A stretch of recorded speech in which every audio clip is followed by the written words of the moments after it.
So finally ढेर सारे results जिनके पेपर दिए गए थे कॉम्पिटिशन्स के, चाहे वो एसएससी के हों, बैंक्स के हों, वो सारे के सारे रिज़ल्ट अब धीरे धीरे करके आने लगे।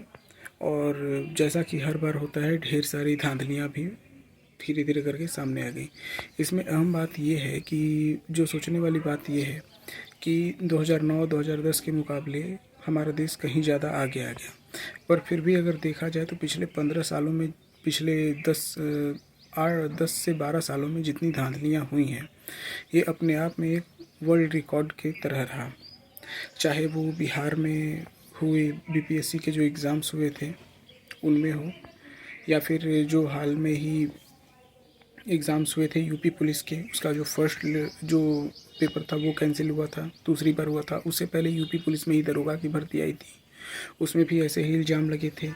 इसके अलावा अभी हाल में ही जो एसएससी की जो वैकेंसीज़ आई हैं, इसमें कट ऑफ किस तरीके से डिसाइड किए जा रहे हैं, वो एक अपने आप में एक सोचने का विषय है। इसमें एक उदाहरण ये है कि आरआरबी एएलपी का रिज़ल्ट अभी कुछ दिन पहले आया था। इसमें जो पेपर हुआ था, आपको मैं थोड़ा सा आपकी जानकारी के लिए बता दूं, ये जो पेपर होता है ये 75 नंबर का होता है। 75 नंबर का पेपर 1 घंटे में आपको करना होता है। अब आरआरबी क्या करती है कि इस 75 नंबर को वो एज्यूम करती है 100 नंबर, और उसके बाद आपका जो भी नंबर आ रहा है 75 में से, उसको उस 100 नंबर के हिसाब से बढ़ाया जाता है। यानी कि जो रिज़ल्ट आता है वो 100 नंबर का आता है, और जो आप पेपर देते हैं वो 75 नंबर का देते हैं। तो जब तुम्हें 75 का 100 ही बनाना है तो फिर तुम ये 75 नंबर का क्यों ले रहे हो? फिर तुम डायरेक्ट 100 नंबर का ही पेपर क्यों नहीं करवा रहे हो? तो फिर यहाँ पे पूरा का पूरा किस्मत का खेल हो जाता है। तो आरआरबी एएलपी जैसे पेपर्स में, जहाँ पे 75 को आरआरबी खुद ही अपने थ्रू ही 100 नंबर में कन्वर्ट करती है, इसमें किस बच्चे का होगा किस बच्चे का नहीं होगा, ये पूरी तरीके से किस्मत का एक खेल बन के रह जाता है। दूसरा जो मामला अभी अभी सामने आया था कि अभी अभी हाल ही में ही जो इंटरनल वैकेंसीज़ निकली थी, जो प्रमोशन के लिए वैकेंसी निकली थी रेलवे में, उसमें खुलेआम धांधली हुई।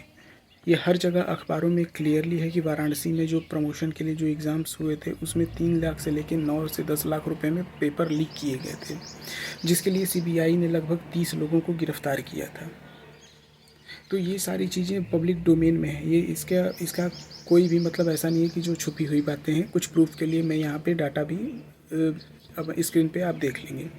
इसके अलावा चाहे कोई भी भर्ती रही हो, एक स्टूडेंट्स किस तरीके से डैमेज होता है इमोशनली, या फिर वो किस तरीके से उसका जो मानसिक से लेकर शारीरिक से लेकर के और उसका इकोनॉमिक शोषण किस तरीके से होता है, वो ये होता है कि वो फॉर्म भरता है। चलिए फॉर्म भरने के बाद 6 महीने नहीं 1 साल में ही चलिए अगर वो भर्ती पूरी तरीके से क्लियर हो जाए तो फिर भी वो स्टूडेंट्स का को एक भर्ती को सही माना जाएगा। मान लीजिए 2,000 पोस्ट आए, पर वो 2,000 जो पोस्ट होती है वो 1 साल के अंदर अगर भर ली जाए तो बेहतर है। पर होता किस तरीके से है, अब मान लीजिए 2,000 की वैकेंसी आ गई, उस 2,000 की वैकेंसी को फिल होते होते होते होते 1.5 से 2 साल लग जाएंगे। ख़ास तौर पे रेलवे जैसे एग्ज़ाम्स में, तो रेलवे के लिए तो ये पूरी तरीके से सही है। उसमें भी नॉर्मलाइजेशन के नाम पे, जैसा कि मैंने बताया, एएलपी में 75 नंबर को 100 नंबर में कन्वर्ट करके रेलवे अपने हिसाब से नंबरिंग करता है उसके नाम पर। उसके बाद कई बार पेपर कैंसिल्स होते हैं इसके नाम पर, उसका मानसिक शोषण होता है। और इसके बाद इकोनॉमिक शोषण कैसे होता है, एक सिटी से दूसरे सिटी में जब ऐसे एग्ज़ाम्स में ट्रैवल करना होता है तो जनरली होटल्स मालिकों को, टेम्पू वालों को ये पता चल जाता है कि एग्ज़ाम होने वाला है। तो जब ये एग्ज़ाम होने वाला रहता है तो टेम्पू चलाने वाले, वहाँ के होटल के मालिक अपने रेट्स ऑलरेडी हाई कर देते हैं। वो जो होटल 1,000 में मिलता है, वो होटल जब एग्ज़ाम पड़ जाएगा तो 3,000 में मिलेगा। अभी हालिया में आपको एग्ज़ाम्पल देता हूँ कि इलाहाबाद में अभी जो यूपी पुलिस का कांस्टेबल की जो भर्ती हुई थी, उसमें इलाहाबाद में जो रूम, जो होटल 1,000 में अवेलेबल था पहले, वो उस एग्ज़ाम के दौरान उसका रेट 3,000 था। तो एक कहावत कही जाती है कि जब भी बाज़ार सस्ता है तो उसमें इंसान का ईमान सबसे पहले बिकता है, और वही चीज़ें ठीक क्या कहते हैं कि इन एग्ज़ाम्स के लिए भी सही हैं। आखिर हमारा देश इतना डेवलप कर चुका है, हर चीज़ में डेवलपमेंट, हम आए दिन नेताओं के बहुत सारे भाषण सुनते रहते हैं कि ये टेक्नोलॉजी आ रही है, वो टेक्नोलॉजी आ रही है, पर खुद रेलवे और एसएससी जैसी संस्थाएं इससे लगता है कोसों दूर हैं, ना ही टाइम पे रिज़ल्ट। आप खुद सोच के देखिए कि 5 साल में सिर्फ क्या 8,000 वैकेंसियाँ निकली थी। टेक्नीशियन के लिए सिर्फ 3,000 वैकेंसियाँ निकली थी। एक टेक्नीशियन ग्रेड 1 के लिए सिर्फ 1,000 वैकेंसी है। पिछले 6 साल में क्या 1,000 वैकेंसियाँ क्रिएट हो पाई? क्या यही डेवलपमेंट हो रहा है रेलवे का? डेडिकेटेड कॉरिडोर जो कि माल ढुलाई के लिए बनना था वो आज तक बनता ही रह गया। उसमें कभी भी ना तो कोई ठीक से कोई भर्ती हुई और ना ही वो आज तक काम कर पाया ठीक से। सागरमाला प्रोजेक्ट या फिर रोड जोड़ने का प्रोजेक्ट हो, रिवर लिंकिंग प्रोजेक्ट हो, सारे के सारे धरे के धरे रह गए। जो अच्छे और मेहनती युवा थे वो आज सड़कों पर ठोकरें खा रहे हैं। तो ये किस तरीके का डेवलपमेंट चल रहा है? जो अगर मान लीजिए आप किसी बात को लेकर के आवाज़ उठाते भी हैं तो धर्म, जाति और ऐसे मामलों में उलझा करके सभी को रख दिया जाता है। अधिकतर आप मीडिया के जितने भी, आप किसी भी न्यूज़ चैनल को लगा लीजिए, वहाँ का आप क्या मुद्दा चल रहा है वो आप अच्छी तरह से देख सकते हैं। तो आप सोच के बताइए कि आप ये जो करंट में जो सिचुएशंस चल रही हैं वो आप सिर्फ यहाँ सोशल मीडिया पे ही देख पाएंगे। जो मेन मीडिया है या जिसको फोर्थ पिलर कहा जाता है वो तो चटपटी बातों से ही भरा पड़ा है, धर्म हो, जाति हो, इन सारी चीज़ों से। तो हम कितना डेवलप कर पाए? आज डिजिटल क्षेत्र में आप जितने भी पेपर्स देते हैं ये सारे के सारे कंप्यूटर पे पेपर होते हैं, सीबीटी मोड में, कंप्यूटर बेस्ड टेस्ट। और एक सीबीटी का पेपर का रिज़ल्ट आने में न जाने कितने दिन लग जाते हैं। वो रिज़ल्ट भी आता है तो उसमें कई धांधलियाँ होती हैं। नॉर्मलाइजेशन एक ऐसा खेल बन गया है, किस्मत का खेल, कि जिसमें किसका होगा और किसका नहीं होगा ये अपने आप में एक बड़ा सवाल खड़ा करता है। तीसरी बात जो सबसे बड़ी जो सोचने वाली बात थी कि आरआरबी ने टेक्नीशियन का पेपर करवाया था। आरआरबी टेक्नीशियन का पेपर था। पेपर का स्तर इतना निम्न स्तर का पेपर वो था कि उसे एक कंपटीशन लेवल कहना भी मतलब कि कंपटीशन की बुराई है। कहने का मतलब ये है कि टेक्नीशियन के पेपर में टेक्निकल जैसी कोई चीज़ थी ही नहीं। जिस भी व्यक्ति की स्पीड अच्छी रही होगी वो उसने 100 आउट ऑफ 100 स्कोर किए होंगे। अधिकतर बच्चे जैसे जिसने मान लीजिए आईटीआई से किसी ने फॉर्म डाला, किसी ने बीटेक का है, इलेक्ट्रॉनिक्स से है या फिर इलेक्ट्रिकल से है, उसने उस ट्रेड से फॉर्म डाला। अब वो बच्चा तो ये सोचेगा कि अच्छा मेरे ट्रेड के भी कुछ क्वेश्चंस आएंगे क्योंकि टेक्नीशियन का है। और टेक्नीशियन में पहले जब पिछली बार जब हुआ था पेपर, जब ये लगभग 2018 के करीब पेपर हुआ था उसमें ट्रेड के भी पेपर हुआ करते थे। बट इस बार जब पेपर हुआ तो उसमें ऐसा कुछ ट्रेड के कोई सवाल नहीं थे। जनरली एक सिंपल सा क्वेश्चन था, उसको 4 बार रिपीट करके पूछा गया।